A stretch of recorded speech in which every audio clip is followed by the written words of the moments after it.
ಚರ್ಮರೋಗ ಮತ್ತು ಸೌಂದರ್ಯವರ್ಧಕ ಚಿಕಿತ್ಸೆಯಲ್ಲಿ ನಕಲಿ ವೈದ್ಯರ ಹಾವಳಿಯಿಂದ ಎಚ್ಚರ ವಹಿಸುವಂತೆ ಐಎಡಿವಿಎಲ್ ಕರ್ನಾಟಕ ಘಟಕ ಮನವಿ. ಬೆಂಗಳೂರು ಮಾರ್ಚ್ 10ರಂದು ಭಾರತೀಯ ಚರ್ಮರೋಗ ತಜ್ಞರು, ಲೈಂಗಿಕ ರೋಗ ತಜ್ಞರು ಮತ್ತು ಕುಷ್ಠರೋಗ ತಜ್ಞರ ಸಂಘ ಚರ್ಮರೋಗ ಚಿಕಿತ್ಸೆ, ಕೂದಲು ಕಸಿ ಹಾಗೂ ಸೌಂದರ್ಯ ಚಿಕಿತ್ಸೆಗಳ ಕ್ಷೇತ್ರದಲ್ಲಿ ವೇಗವಾಗಿ ಹೆಚ್ಚುತ್ತಿರುವ ನಕಲಿ ವೈದ್ಯರ ಬಗ್ಗೆ ಗಂಭೀರ ಆತಂಕ ವ್ಯಕ್ತಪಡಿಸಿದೆ. ಇದು ರೋಗಿಗಳ ಸುರಕ್ಷತೆಗೆ ದೊಡ್ಡ ಅಪಾಯವಾಗುತ್ತಿದೆ ಎಂದು ಸಂಘ ಎಚ್ಚರಿಸಿದೆ.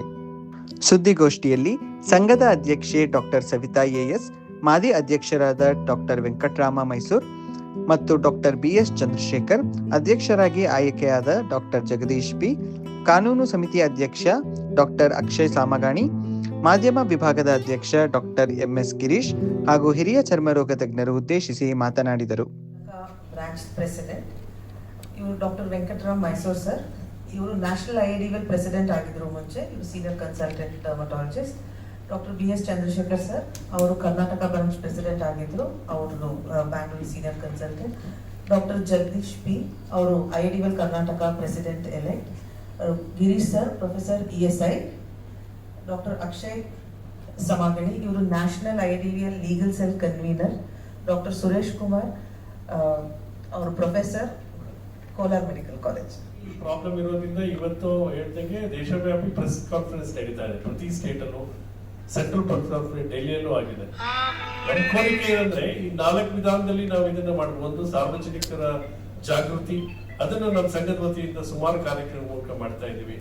ಎರಡನೇದು, ಮಾಧ್ಯಮ ಮಿತ್ರರ ಸಹಕಾರ. ತಾವುಗಳು ಇದ್ರ ಬಗ್ಗೆ ಅರಿವು ಮೂಡಿಸಬೇಕು.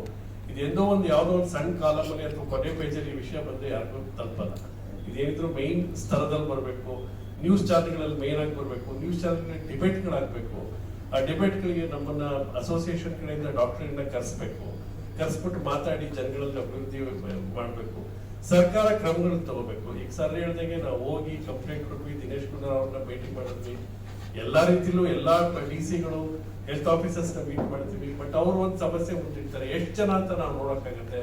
ನಮ್ಮಲ್ಲಿ ಕೊರತೆ ಇದೆ ಸರಿ. ಅದನ್ನ ಲೋಕಲ್ ಪೊಲೀಸ್ ಸ್ಟೇಷನ್ಸ್ಗೆ ಅವ್ರು ಡೈರೆಕ್ಟ್ ಮಾಡಿದ್ರೆ ಅವ್ರು ಹೋಗ್ಬಿಟ್ಟು ಇನ್ಸ್ಪೆಕ್ಷನ್ ಮಾಡಿ ಕ್ರಮ ತಗೋಬಹುದು. ಈ ತರದ್ ಯಾವ್ದಾದ್ರು ಒಂದು ರೀತಿಲಿ ಕ್ರಮಗಳನ್ನ ತಗೊಳೋಂಗ್ ಇರ್ಬೇಕು. ಬರೀ ವಿಷಯಗಳನ್ನ ಕೇಳಿ ಅಥವಾ ನಾವು ಪ್ರೆಸ್ ಕಾನ್ಫರೆನ್ಸ್ ಮಾಡಿ ನಿಮ್ ಮುಂದೆ ಕುತ್ಕೊಂಡು ಹೇಳಿ ಮತ್ತೆ ಅದೊಂದು 2 ದಿನದಲ್ಲಿ ಹಳೆ ವಿಷಯ ಆಗಿ ಮರ್ತೋಗ್ಬಿಡುತ್ತೆ. ಸೊ ಈ ತರನು ಆಗ್ಬಾರ್ದು. ಒಂದೇನು ಅಸೋಸಿಯೇಷನ್ ಕಡೆಯಿಂದ ನಾವು ತುಂಬಾನೇ ಮಾಡ್ತಾ ಇದ್ವಿ, ಜಾಗೃತಿ ಮಾಡ್ತಾ ಇದೀವಿ, ಮೀಟಿಂಗ್ಗಳು ಮಾಡ್ತಿದೀವಿ, ಅವೇರ್ನೆಸ್ ಕ್ರಿಯೇಟ್ ಮಾಡ್ತಿದೀವಿ.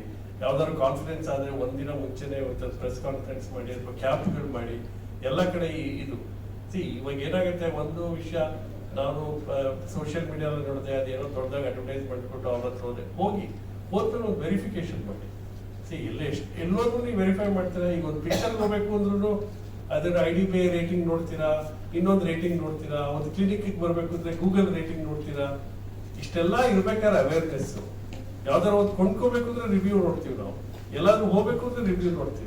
ಇದನ್ನ ಏನಕ್ಕೆ ನೀವು ಯಾವ್ದಾದ್ರು ವ್ಯಕ್ತಿ ಹತ್ರ ಅಡ್ವರ್ಟೈಸ್ಮೆಂಟ್ ಮಾಡಿ ನಿಮ್ಗೆ ಏನೋ ಸಮಸ್ಯೆ ಇದೆ ಹೋಗ್ತೀರಾ, ಅವ್ರದ್ದು ಕ್ವಾಲಿಫಿಕೇಶನ್ ಇದೆಯಾ, ನಿಮ್ದು ಸರ್ಟಿಫಿಕೇಟ್ ಇದೆಯಾ, ಏನ್ ನೀವು ಅಂತ ಕೇಳೋದ್ರಲ್ಲಿ ಕಷ್ಟ ಇದೆ. ಅದು ಜನಗಳಿಗೆ ಅರಿವಾಗ್ಬೇಕು. ಅವೇರ್ನೆಸ್ ಬಂದಾಗಲೇ ಈ ಪ್ರಾಬ್ಲಮ್ ತುಂಬಾನೇ ಸಾಲ್ವ್ ಆಗುತ್ತೆ. ಮುಖ್ಯವಾಗಿ ಜನಗಳಲ್ಲಿ ಅರಿವು ಮೂಡಬೇಕು. ಆ ಅರಿವು ಮಾಧ್ಯಮದ ಮುಖಾಂತರ ಬರಬೇಕು. ಜನ ಇವತ್ತು ಮಾಧ್ಯಮ ನಂಬ್ತಾರೆ, ಟಿವಿ ಮುಂದೆ ಕೂತ್ಕೋರೆ, ಮೀಡಿಯಾದಲ್ಲಿ ಇರ್ತಾರೆ. ಎಷ್ಟೋ ಚಾನೆಲ್ಗಳು ಯೂಟ್ಯೂಬ್ ಅಲ್ಲಿ ಬರುತ್ತೆ ನಿಮ್ದು. ಸೊ ಇದು ಎಜುಕೇಟ್ ಆದಾಗ, ಇದ್ರ ಬಗ್ಗೆ ಡಿಬೇಟ್ಗಳಾದಾಗ, ಡಿಸ್ಕಸ್ ಆದಾಗ ಪ್ರಾಬ್ಲಮ್ ಇದು ದೊಡ್ಡ ಮಟ್ಟದಲ್ಲಿ ಅವೇರ್ನೆಸ್ ಕ್ರಿಯೇಟ್ ಆಗುತ್ತೆ. ಆ ಕರ್ತವ್ಯ ತಮ್ಮ ಮೇಲಿದೆ, ನಮ್ಮ ಮೇಲಿದೆ, ಸರ್ಕಾರದ ಮೇಲೆ. ಏನು ಮಾಡಬೇಡಿ. ಇಂಥ ವಿದ್ಯಾವಂತರಿಗೆ ಮತ್ತೆ ಬಡವರಿಗೆ ಅಂತ ಅರ್ಥ ಆಗುತ್ತೆ ನಮಗೂ. ಇದೆಲ್ಲ ಸ್ವಲ್ಪ ಇದಕ್ಕೊಂದು ಹಣ ಖರ್ಚಾಗುತ್ತೆ. ಯಾಕಂದ್ರೆ ಸೌಂದರ್ಯ ಚಿಕಿತ್ಸೆ ಅಂದ್ರೂ ಇದಕ್ಕೊಂದಷ್ಟು ಹಣ ಖರ್ಚಾಗುತ್ತೆ.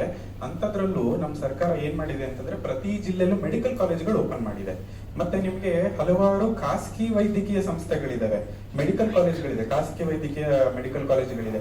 ಅಲ್ಲಿ ಹೋದ್ರೆ ನಿಮ್ಗೆ ಫ್ರೀ ಮೆಡಿಸಿನ್ಸ್, ಫ್ರೀ ಟ್ರೀಟ್ಮೆಂಟ್ ಮತ್ತೆ ಫ್ರೀ ಕನ್ಸಲ್ಟೇಷನ್ ಇದೆ.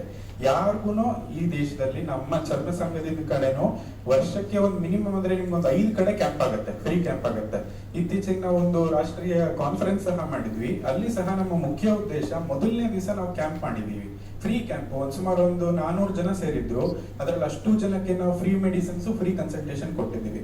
ನಮ್ಮ ಸಂಘದ ಉದ್ದೇಶ ಜನಕ್ಕೆ ಆದಷ್ಟು ಸಹಾಯಕವಾಗಿ ಕ್ವಾಲಿಫೈಡ್ ಪರ್ಸನ್ಸ್ ಇಂದ ಅಫೋರ್ಡಬಲ್ ರೇಟ್ ಅಲ್ಲಿ ನಮಗೆ ಟ್ರೀಟ್ಮೆಂಟ್ ಸಿಗಬೇಕು ಅನ್ನೋದು ನಮ್ಮ ಉದ್ದೇಶ. ಸೊ ನಾವೆಲ್ಲರೂ ಸಹ ವೈದ್ಯಕೀಯ ಮೆಡಿಕಲ್ ಕಾಲೇಜಲ್ಲೂ ಕ್ವಾಲಿಫೈಡ್ ಡರ್ಮಟಾಲಜಿಸ್ಟ್ ಇದ್ದಾರೆ, ಕ್ವಾಲಿಫೈಡ್ ಪ್ಲಾಸ್ಟಿಕ್ ಸರ್ಜನ್ಸ್ ಇದ್ದಾರೆ. ನೀವು ಯಾವುದೇ ಹೆಸಿಟೇಷನ್ ಇಲ್ಲದೆ ನೀವು ಅಧಿಕೃತ ವ್ಯಕ್ತಿಗಳಿಗೆ ಹೋಗಿ ಸೋಷಿಯಲ್ ಮೀಡಿಯಾದಿಂದ ಡಿಪೆಂಡೆನ್ಸ್ ಆಗೋದು ಬೇಡ.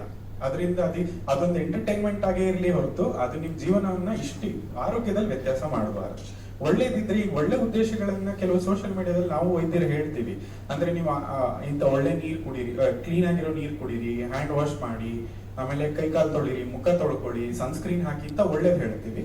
ಯಾವ ವೈದ್ಯರು ನಿಮ್ಗೆ ಇದನ್ನೇ ಹಾಕಿ ಇದನ್ನೇ ಯೂಸ್ ಮಾಡಿ ಅಂತ ಹೇಳ್ತಾರೆ ಅಂತ ಅದಕ್ಕೆಲ್ಲ ಬೀಳಬಾರ್ದು. ಅದ್ರಲ್ಲಿ ದುರುದ್ದೇಶಗಳು ಇರ್ತವೆ. ಜನಗಳ ಹತ್ರ ಟ್ರೀಟ್ಮೆಂಟ್ಗಳು ತಗೊಳ್ತಾರೆ. ಸೋಷಿಯಲ್ ಮೀಡಿಯಾದು ಅದರದ್ದು ಮಾಯಾಜಾಲ ಆ ಥರ ಇದೆ. ಸೊ ಏನೋ ಒಂದು ತೋರಿಸ್ತಾರೆ ಅಂತ ಇಂಪ್ರೆಸ್ ಆಗಿ ಎಷ್ಟೋ ಸತಿ ಇಂಜಿನಿಯರ್ಸು, ಐ ಟಿ ಕೆಲಸ ಮಾಡೋರು ಅಂಥವ್ರು ಈ ಥರ ತಪ್ಪು ಟ್ರೀಟ್ಮೆಂಟ್ಗಳು ಮಾಡಿಸ್ಕೊಳ್ತಾರೆ. ಅದರ ಬಗ್ಗೆ ಅರಿವು ಮೂಡಬೇಕು. ಈಗ ಯಾವುದೇ ಕೆಲಸಕ್ಕೆ ಸ್ಪೆಷಲಿಸ್ಟ್ಗಳು ಅಂತ ಆಗಿರೋದು ಇದಕ್ಕೆ. ಈಗ ಜನಗಳು ನಮ್ಮ ಹತ್ರ ಬರ್ತಾರೆ, ಸ್ಕಿನ್ ಅಂದ್ರೆ ನಮ್ಮ ಹತ್ರ ಬರ್ತಾರೆ, ಹಾರ್ಟ್ಗೆ ಅಂತಂದ್ರೆ ಕಾರ್ಡಿಯಾಲಜಿಸ್ಟ್ ಹತ್ರ ಹೋಗ್ತಾರೆ, ಬ್ರೈನ್ಗೆ ಅಂದ್ರೆ ನ್ಯೂರಾಲಜಿಸ್ಟ್ ಹತ್ರ ಹೋಗ್ತಾರೆ. ಆ ಜ್ಞಾನ ಜನಗಳಿಗೆ ಇದ್ದೇ ಇದೆ. ಅಷ್ಟು ನಾವು ಮುಂದಿರೋದಿರ್ಬೇಕಾದ್ರೆ ಏನು ಓದ್ದೇ ಇರೋ ಹತ್ರ ಡಾಕ್ಟ್ರೇ ಅಲ್ಲದೆ ಇರೋ ಹತ್ರ ಹೋಗೋದಕ್ಕೆ ತಪ್ಪು. ಆ ಜ್ಞಾನ ನಾವು ಮೂಡಿಸ್ಬೇಕಾಗಿದೆ. ಎಜುಕೇಶನ್ ಆಗ್ತಿದೆ ಸರಿ, ಆದರೆ ನಾವು ಬೇಗ ವಾಸಿ ಆಗ್ಬಿಡ್ಲಿ, ಚೀಪಾಗಿ ಆಗ್ಬಿಡ್ಲಿ. ಈಗ ಕೆಲವು ಲೇಸರ್ ಮಿಷಿನ್ಗಳವರು ಮನೆಗೆ ಬಂದು ಲೇಸರ್ ಮಾಡ್ತಾರೆ. ಅದು ಯಾರು ಮಾಡೋರು? ಅವ್ರು ಯಾರು ಡಾಕ್ಟರ್ ಅಲ್ಲ, ಅವ್ರು ಯಾರು ನರ್ಸು ಅಲ್ಲ, PUC ಓದಿರೋರು, BA BSc ಓದಿರೋರು ಮಾಡ್ಬೋದೇ? ತಪ್ಪು.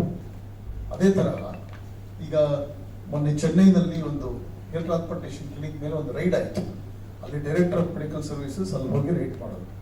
ಒಬ್ಬರು ಡಾಕ್ಟರ್ ಇಲ್ಲ, ಅವ್ರು ಯಾರೋ ನರ್ಸ್ಗಳು ಅಲ್ಲ, ಪಂಜಾಬಿಂದ ಬಂದ್ಬಿಟ್ಟು ಅವರಲ್ಲಿ ಕೂದಲು ಹಾಕ್ತಾ ಕೂತಿದ್ದಾರೆ.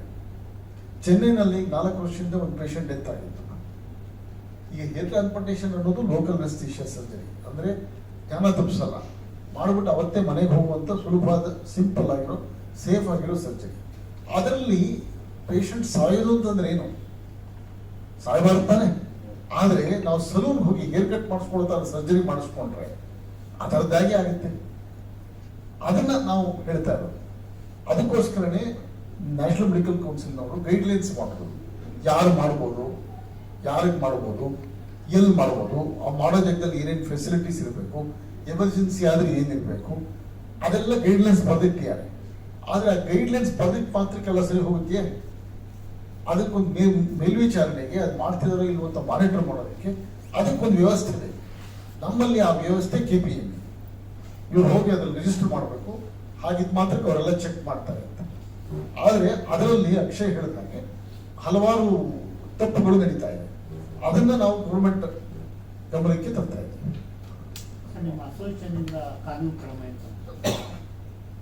ಅಸೋಸಿಯೇಷನ್ ಕಾನೂನು ಕ್ರಮ ತಗೊಳ್ಳೋದಕ್ಕೆ ನಮ್ಮಲ್ಲಿ ಏನು ಜಾಸ್ತಿ ಕ್ರಮ ಇಲ್ಲ. ನಾವು ಅವರು ನಮ್ಮ ಅಸೋಸಿಯೇಷನ್ ತೆಗಿಬಹುದಷ್ಟೇ. ಅದು ಬಿಟ್ಟರೆ ಅದಕ್ಕಿಂತ ಹೆಚ್ಚಾಗಿ ಮೆಡಿಕಲ್ ಕೌನ್ಸಿಲ್ ಕಂಪ್ಲೇಂಟ್ ಮಾಡ್ಬೋದು, KPM ಕಂಪ್ಲೇಂಟ್ ಮಾಡ್ಬೋದು. ಅದನ್ನ ಅವ್ರು ಹೇಳ್ದಂಗೆ ಹೆಚ್ಚು ಕಮ್ಮಿ ಒಂದು 120-150 ಜನದ ಬಗ್ಗೆ ಆಗಲೇ ಕಂಪ್ಲೇಂಟ್ ಆಗಿದೆ. ಆದ್ರೆ ಅದ್ರ ಮೇಲೆ ಆಕ್ಷನ್ ತಗೊಳ್ಳೋ ಭರಾಟೆ ತುಂಬಾ ನಿಧಾನ, ಬೇಗ ಆಗ್ತಾ ಇಲ್ಲ. ಜನಗಳಿಗೆ ಒಂದು ಸ್ವಲ್ಪ ಹೆದರಿಕೆ ಬರಬೇಕು ಅದನ್ನ ನಡೆಸೋರಿಗೆ. ಇವ್ರು ನಮ್ಮ ಮೇಲೆ ಆಕ್ಷನ್ ತಗೊಂಡ್ರೆ. ನಮಸ್ಕಾರ, ನಾನು ಡಾಕ್ಟರ್ ಅಕ್ಷಯ್ ಸಮಗಾನಿ, ಕರ್ನಾಟಕ ಚರ್ಮ ವೈದ್ಯಕೀಯ ಸಂಘದ ಕಾನೂನು ಮತ್ತು ನ್ಯಾಯ ವಿಭಾಗದ ಅಧ್ಯಕ್ಷ. ಇವತ್ತು ನಾವು ದೇಶದಾದ್ಯಂತ ಎಲ್ರಿಗೂ ಜಾಗೃತಿ ಮೂಡಿಸಲಿಕ್ಕೆ ಒಂದು ಅಭಿಯಾನ ಮಾಡ್ತಾ ಇದ್ದೀವಿ. ಅದರ ಸಲುವಾಗಿ ಒಂದು ಪತ್ರಿಕಾಗೋಷ್ಠಿನ ನಾವು ಕರೆದು ಸಾರ್ವಜನಿಕರಲ್ಲಿ ಒಂದು ಆಂಟಿ ಕ್ವಾಕರಿ ಅಂದರೆ ನಕಲಿ ವೈದ್ಯರ ವಿರುದ್ಧ ಹೇಗೆ ಕಂಡುಹಿಡಿಬೇಕು, ಹೇಗೆ ಅವ್ರ ಬಗ್ಗೆ ತಿಳ್ಕೋಬೇಕು, ಅವ್ರ ಸರ್ಟಿಫಿಕೇಟ್ಸ್ನ ನೀವು ವಿಚಾರಿಸಬೇಕು, ಅವ್ರನ್ನ ಯಾರು ಅಧಿಕೃತರು, ಯಾರು ಸರಿಯಾದ ವೈದ್ಯರು ಅವ್ರ ಹತ್ರ ಟ್ರೀಟ್ಮೆಂಟ್ ತಗೋಬೇಕು, ಮತ್ತು ಸೋಷಿಯಲ್ ಮೀಡಿಯಾದಲ್ಲಿ ರೀಲ್ಸಲ್ಲಿ ಬರುವಂಥ ಟ್ರೀಟ್ಮೆಂಟ್ಗಳನ್ನ ನೀವು ಮಾಡ್ಕೋಬಾರ್ದು, ಅವ್ರ ಅಧಿಕೃತ ವೈದ್ಯರ ಹತ್ರನೇ ಹೋಗಿ ಮಾಡಿಸ್ಕೋಬೇಕು. ಮತ್ತು ಇದ್ರ ಬಗ್ಗೆ ಕ್ರೀಮ್ಗಳಾಗಲಿ ನೀವು ಓವರ್ ದ ಕೌಂಟರ್ ಅಂದರೆ ಮೆಡಿಕಲ್ ಶಾಪ್ಸಲ್ಲಿ ನೀವಾಗಿ ಕ್ರೀಮ್ಗಳನ್ನ ತಗೊಂಡು ಚರ್ಮ ಸಲುವಾಗಿರೋಂಥ ಯಾವುದೂ ಇದು ಮಾಡಿಸ್ಕೋಬಾರ್ದು, ಆ ಕ್ರೀಮ್ಗಳನ್ನ ಯೂಸ್ ಮಾಡಬಾರ್ದು. ನೀವಾಗಿ ನೀವೇ ಅಧಿಕೃತವಾಗಿ ಎಲ್ಲ ವೈದ್ಯರು ನಿಮಗೆ ಮೆಡಿಕಲ್ ಕಾಲೇಜಸಲ್ಲಿ ಎಲ್ಲ ಕಡೆ ಅಧಿಕೃತವಾಗಿ ಸಿಗ್ತಾರೆ. ನಿಮಗೆ ನೀವು ಅವ್ರ ಹತ್ರ ಹೋದರೆ ನಿಮಗೆ ಟ್ರೀಟ್ಮೆಂಟ್ಗಳು ಸಿಗ್ತವೆ. ಮತ್ತು ಇದರ ಜೊತೆ ಕೂದಲು ಕಸಿ ಕೂಡ ನೀವು ಯಾರ ಹತ್ರ ಮಾಡಿಸ್ತೀರಾ ಅನ್ನೋದು ಮುಖ್ಯ. ಕೂದಲು ಕಸಿ ಹಾಗೂ ಚರ್ಮ ಚಿಕಿತ್ಸೆನ ನೀವು MCH plastic surgery, MD dermatology, DNB dermatology ಇವೆಲ್ಲ ನ್ಯಾಷನಲ್ ಮೆಡಿಕಲ್ ಕೌನ್ಸಿಲಿಂದ ಅಧಿಕೃತವಾಗಿ ನಾವು ಮಾಡಲಿಕ್ಕೆ ಕೊಟ್ಟಿರುವಂಥ ಕ್ರಮ. ಅಂಥವರೇ ಮಾಡಬೇಕು ಅಂತ ನಾನು ಸಾರ್ವಜನಿಕರಲ್ಲಿ ವಿನಂತಿ. ಧನ್ಯವಾದ. ಡಾಕ್ಟರ್ ಹತ್ರ ಹೋಗಿ ಕನ್ಸಲ್ಟ್ ಮಾಡಬೇಕು ಒಂದು. ಸೆಕೆಂಡು, ಆನ್ಲೈನಲ್ಲಿ ತುಂಬಾ ಏನೇನೋ ಬರ್ತಾ ಇರುತ್ತೆ. ಲೈಕ್ ಕಡಿಮೆ ರೇಟ್ಗೆ ನಿಮಗೆ ಚಿಕಿತ್ಸೆ ಕೊಡ್ತೀವಿ, ಅಥವಾ ನಿಮಗೆ ಸೌಂದರ್ಯ ವರ್ಧಕನ ಇಂಪ್ರೂವ್ ಮಾಡಲಿಕ್ಕೆ ಆ ಕ್ರೀಮ್ ಕೊಡ್ತೀವಿ, ಈ ಕ್ರೀಮ್ ಕೊಡ್ತೀವಿ, ಇದು ಸಜೆಷನ್ ಕೊಡ್ತೀವಿ, ಅದು ಅಂತ ಏನೇನೋ ಬರ್ತಾ ಇದೆ. ಅದಕ್ಕೆಲ್ಲ ತುಂಬ ಹುಷಾರಾಗಿ ಇದ್ದು ಗಮನ ಕೊಟ್ಟು ಆದಷ್ಟು ಡರ್ಮಟಾಲಜಿಸ್ಟ್ ಅಥವಾ ಸ್ಕಿನ್ ಡಾಕ್ಟರ್ಗಳನ್ನ ಕನ್ಸಲ್ಟ್ ಮಾಡಿ, ಚರ್ಮರೋಗ ತಜ್ಞರ ಕನ್ಸಲ್ಟ್ ಮಾಡಿನೇ ತಾವು ಚಿಕಿತ್ಸೆ ಕರೆಕ್ಟಾಗಿ ತಗೊಳ್ಳೋದು ಒಳ್ಳೆಯದು. ಇಲ್ಲ ಅಂದರೆ ತಮಗೆ ತುಂಬ ತೊಂದರೆ ಆಗುತ್ತೆ. ಸೊ ಇವತ್ತು ಸಿಂಪಲ್ ಅನ್ನಿಸ್ಬೋದು, ಅದು ಆ್ಯಕ್ಚುಲಿ ಫ್ಯೂಚರಲ್ಲಿ ಅದರಿಂದ ಬೇರೆ ತೊಂದರೆಗಳೂ ಬರುತ್ತೆ. ಮೇಯ್ನಾಗಿ ಏನಂದರೆ ನಿಮಗೆ ಆನ್ಲೈನಲ್ಲಿ ಪರ್ಚೇಸ್ ಮಾಡಿದಾಗ, ಲೈಕ್ ಕನ್ಸಲ್ಟೇಷನ್ ಇಲ್ದಿರ ಪರ್ಚೇಸ್ ಮಾಡಿದಾಗ ಮೆಡಿಸಿನ್ಸ್ನ, ಅದರಿಂದ ಆಗೋಂಥ ದುಷ್ಪರಿಣಾಮಗಳು ಏನಿರುತ್ತೋ ಅದಕ್ಕೆ ಆ್ಯಕ್ಚುಲಿ ತುಂಬಲಾರದ ನಷ್ಟಗಳಾಗೋ ಚಾನ್ಸಸ್ ಇರುತ್ತೆ. ಸೊ ಹಾಗಾಗಿ ದಯವಿಟ್ಟು ಯಾವಾಗಲೂ ಚರ್ಮರೋಗ ತಜ್ಞರನ್ನು ಕನ್ಸಲ್ಟ್ ಮಾಡಿನೇ ನೀವು ಮೆಡಿಸಿನ್ಸ್ ತೊಗೊಳ್ಳಿ. ಆನ್ಲೈನ್ ಅಥವಾ ಇನ್ಸ್ಟಾಗ್ರಾಮ್ ಇನ್ಫ್ಲುಯೆನ್ಸರ್ಸು ಅದು ಹೇಳ್ತಾರೆ, ಏನೋ 500 ರೂಪಾಯಿಗೆ ನಾವು ಟ್ರೀಟ್ಮೆಂಟು ಸೌಂದರ್ಯ ವರ್ಧಕ ಚಿಕಿತ್ಸೆಗಳನ್ನು ಸಜೆಸ್ಟ್ ಮಾಡ್ತೀವಿ ಅಂತ ಹೇಳ್ತಾರೆ. ಈವನ್ ಕೆಲವು ಡಾಕ್ಟ್ರುಗಳೂ ಕೂಡ ಲೈಕ್ 1000 ರೂಪಾಯಿಗೆ ನಾವು ಮೆಡಿಸಿನ್ ಸಜೆಸ್ಟ್ ಮಾಡ್ತೀವಿ ಅಂತ ಆ ಥರ ಎಲ್ಲ ಹೇಳ್ತಾರೆ. ಇದೇ ಮೆಡಿಸಿನ್ ಯೂಸ್ ಮಾಡಬೇಕು ಅಂತ ಹೇಳ್ತಾರೆ. ಸೊ ಅಂಥಕ್ಕೆಲ್ಲ ನೀವು ಇದನ್ನು ಬೀಳಬಾರ್ದು.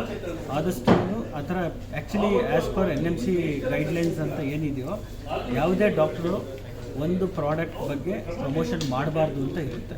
ಅದೇ ಥರ ಈವನ್ ಇನ್ಫ್ಲೂಯೆನ್ಸರ್ಸ್ ಆಗಲಿ ಅಥವಾ ಇನ್ಸ್ಟಾಗ್ರಾಮರ್ಸ್ ಆಗಲಿ ಪ್ರಾಡಕ್ಟ್ಸ್ನ ಪ್ರಮೋಟ್ ಮಾಡಬಾರ್ದು.